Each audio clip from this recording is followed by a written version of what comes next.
Hello everybody, this is Scott Wilkins with Backstage View. We're sitting here with Eric Gibson from the Gibson Brothers here up at Thomas Point. Eric, thanks so much for coming by. Thanks for having me. Yeah, and I first thing I want to talk about to you, if I can, is the new album, which is incredible. It has got accolades from everyone everywhere. It's different than just another album. Tell us what it's about and how it came together. Well, I'm glad you like it. It's called Brotherhood, and it's our first record for Rounder Records, and it's a tribute to some of our brother heroes down through the years.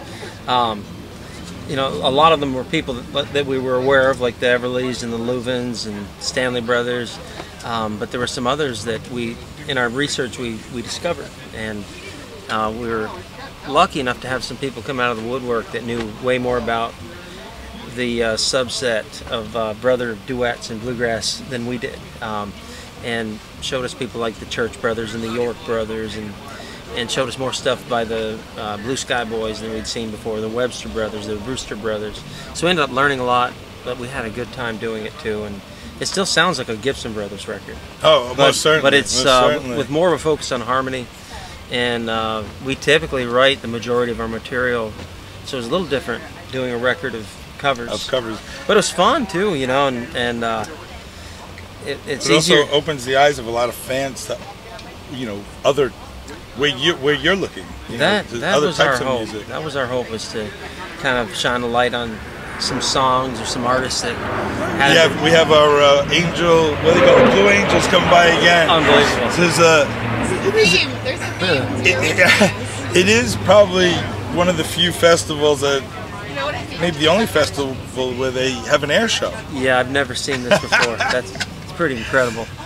But no, we were able to shine a light on maybe some acts that, or songs that people haven't thought of in a while. Right. And we did some stuff that was popular, you know, recognizable, like Bye Bye Love and How Mountain Girls Can Love. But we also went back and tried to uncover some obscure hidden gems. You know, and so it's been fun. It's been fun doing some of that material during the year, but we're still writing. We're writing a lot. My brother has really been on a streak in the last 6 months and written some great songs. Really? And I've been writing all along, but he's had 3 little kids at home. Yeah. You know, now they're all in school now, so now he has, when he's not on the road, he has more time to write. And I've been writing. I've been writing. My children are older than his are. And what is the writing process? How do you do it? Is it something that you just regularly just do as like daily? You're supposed to. Or is it more like, we have an album coming out, we gotta get to work, let's go get some stuff done? It kind of feels that way. Like for us, it seems like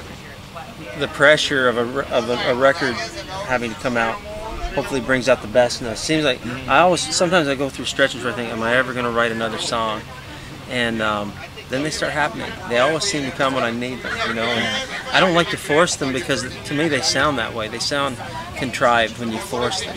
But at the same time, I think it's a good exercise to try to write often, try to write every day. I don't achieve that.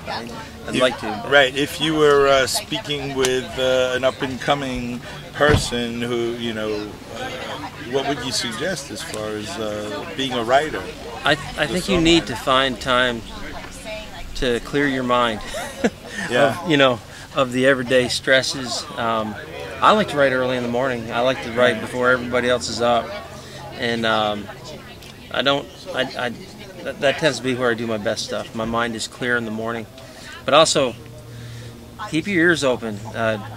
Go into a diner in a strange town and see what they're talking about.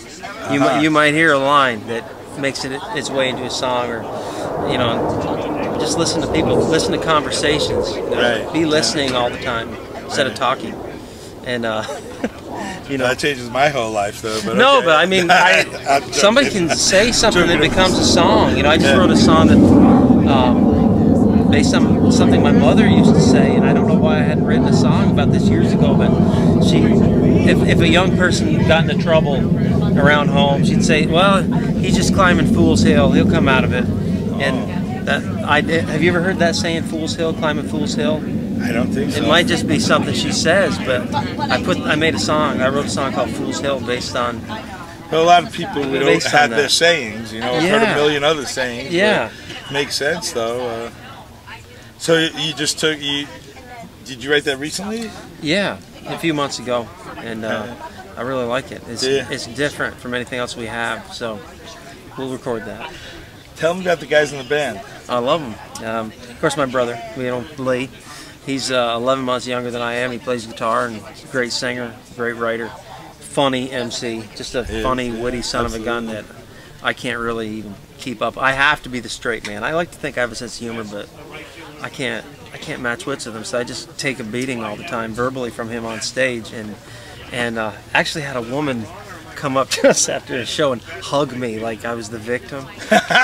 And she scolded Lee. She said, a true comedian can make fun of himself. And he said, wait a second here, you think he's a victim? My poor brother took a lot from me growing up. I mean, oh yeah, really? I had to toughen him up. You know? Really? Yeah, he's a little wimpy.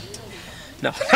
Wow. No. I guess we'll have to edit that out. Huh? No, he wasn't. We'll be getting a call from him later. 11. We were Irish twins. We were only 11 months apart, so we fought. Yeah. But we're really I love close. the story, if you could say it again, of the farm, like how you guys grew up differently than probably most of the people that you run into with here. Well, we did. We grew up on a dairy farm, way out in the country. You know, we were 5 miles from town, and town was a little town, and we pretty much worked on the farm, played music, went to church, and played baseball, and that was life. It was a good life, but we were so. Were you friendly? Like, did you hang with each other, or like? We were always together, and we weren't always friendly when we were together. Right. But we had fights, you know. But like with going to high school and stuff, you ran with the same crowd. Yeah, we were.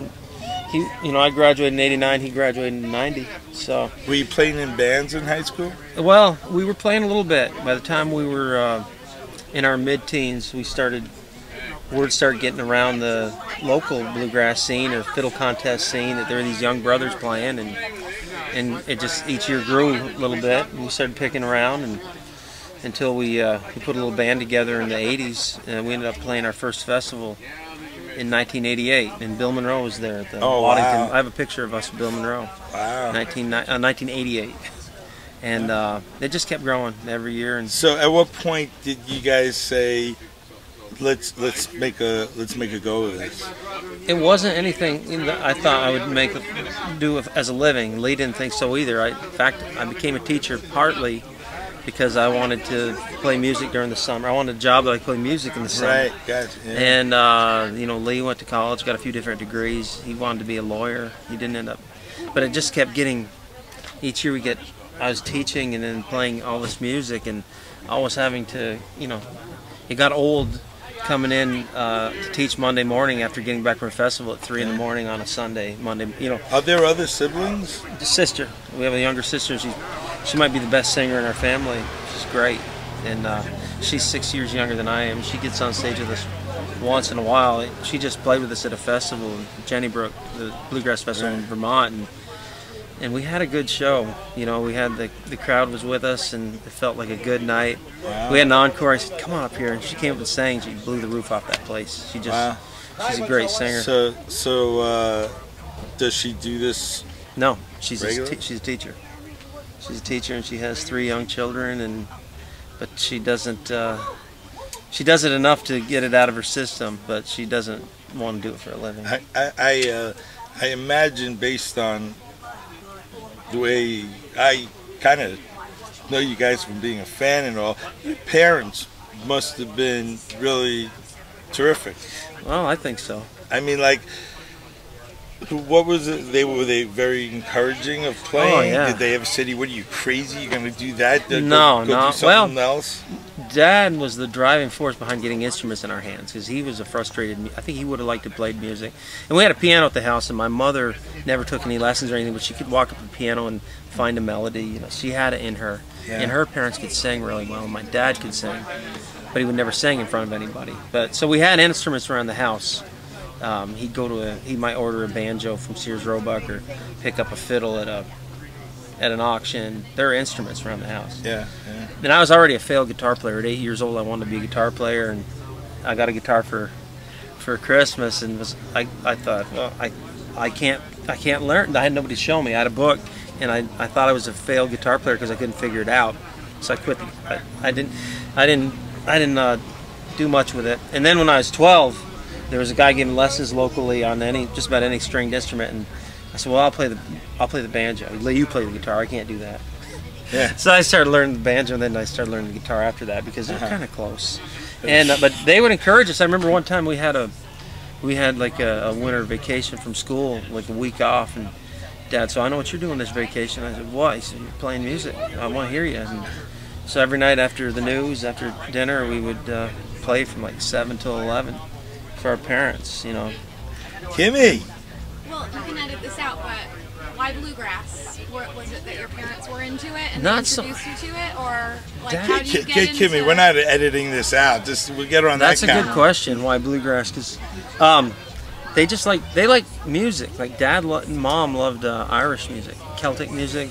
They love fiddle music, gospel, country. Heard a lot of old country that I still love today. And some bluegrass. You know, Dad liked listening to bluegrass on Saturdays. There was a local show that we played on the radio, and but he wasn't crazy about bluegrass. He liked the music. He didn't like the high singing so much. He liked crooners like Marty Robbins and Jim. Huh? Like the singing you do? Like how we sing high? Yeah, he didn't like. No, he liked my voice, I think. But it's just such an odd when I started playing genre banjo, to suddenly get into. If you play banjo, you have to play. You pretty much have to play blue. You know, it's our teacher gave us a cassette of Flat and Scruggs at Carnegie Hall, and that was it. I had to learn. Well, you could have picked up the electric guitar and I did later. started a rock and roll band, but you chose bluegrass. It's awesome. I just loved it. I still, and I love rock and I love Tom Petty. I love rock and roll, you know, but bluegrass is, you know, every time I try to play something else, and I've delved into country and a little bit of, you know, electric guitar and stuff. Picking up that banjo feels like coming home. It's always just because it's my. Is that the first one you started playing? Well, the guitar and then the banjo. I was actually a saxophone player. Oh, saxophone before the guitar. Yeah, saxophone and then. So now we know some new requests that we'll be yelling out from the audience instead of a song. Instead of Ophelia. I have dabbled with so many things, and but you asked about the other guys in my band. You know, Mike Barber has been our bass player for 22 years, and Clayton Campbell for 11 on the fiddle, and Jesse Brock now starting his 3rd year. But Mike and the guys laugh at me because we were listening to Bob Seger, we were listening to classic rock going down the road, and some song came on with a saxophone. I said, I could do that.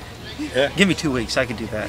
And so every time they hear a saxophone, they do you have a saxophone? Give me 2 weeks. Still? Well, because my son's I bought one for my son. He's playing it. I don't play it anymore. I can still remember some stuff, but I couldn't pick up a saxophone right now and do anything. Your mouth gets weak.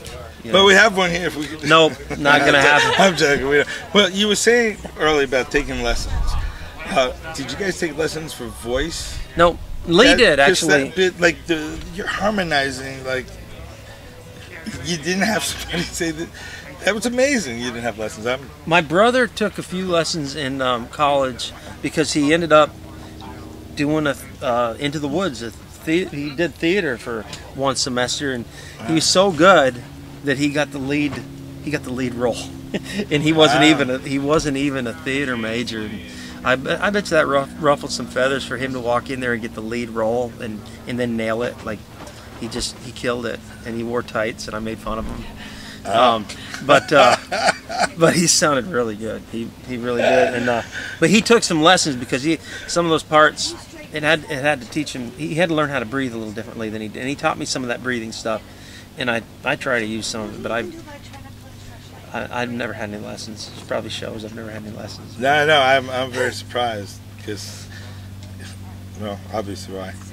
You know. Well, so how about your family? How many kids do you have? 2 sons, a 19-year-old and a soon-to-be 16-year-old. And Lee has 3 children. They're younger.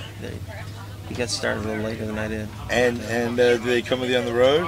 What's that now? Do they ever come with you on the road? Yeah, my oldest boy does. He loves it. He's not here this weekend because he just started college. And do they play music too? My oldest one does. He plays mandolin and guitar, and he's written a few songs, and he loves it. He's singing great. Tell us if you can about your instruments. What is it you use? Yeah, well, I have 3 Deering Pembroke's Legacies. I endorse Deering's. Right. I love them though. I really do. They're very uniform. That's helpful when you They're endorse uniformly something that good. love it too. Well, I met with Janet Deering and she said, I told her the kind of sound that I liked, and she said, "I'll send you banjos until you just send them back to me if you don't like it." And I kept the first one she sent. Wow. Yeah, I did. And I have a Henderson guitar. I have a Henderson, Wayne Henderson from Rugby, Virginia. I love that. I'm not worthy of that guitar. I love it. And Lee and I have matched Hendersons. They're from the same batch of wood. They're one serial number apart. Oh wow. Yeah. Yeah. So that's what and I have a Telecaster that I mess around with.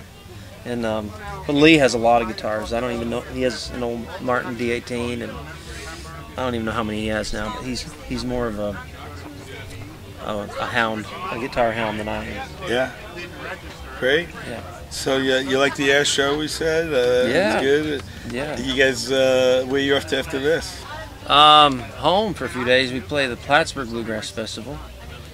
That's on next weekend, and then I think we go to Kentucky or Tennessee and maybe Virginia after that. It just keeps I show going. up. My brother tells going. me where we're gonna, and I kind of show up and play. You go on the internet to find out what you're gonna go. I do. You check out your my wife tour the other day is like, schedule. "What are you doing next week?" I don't know where I am the week after next. Anyway, I go on the website, and I run the website, so. But I still have to look at. But I do the dates as they come in, and I have a general idea where I have to be. Good. And I've never missed a show, so ever. Good GPS. Yep. Yep. Well, hey, thanks so much. Oh, I thank you. appreciate it so much. Thank you. And Kimmy, thank you for putting this together. All right.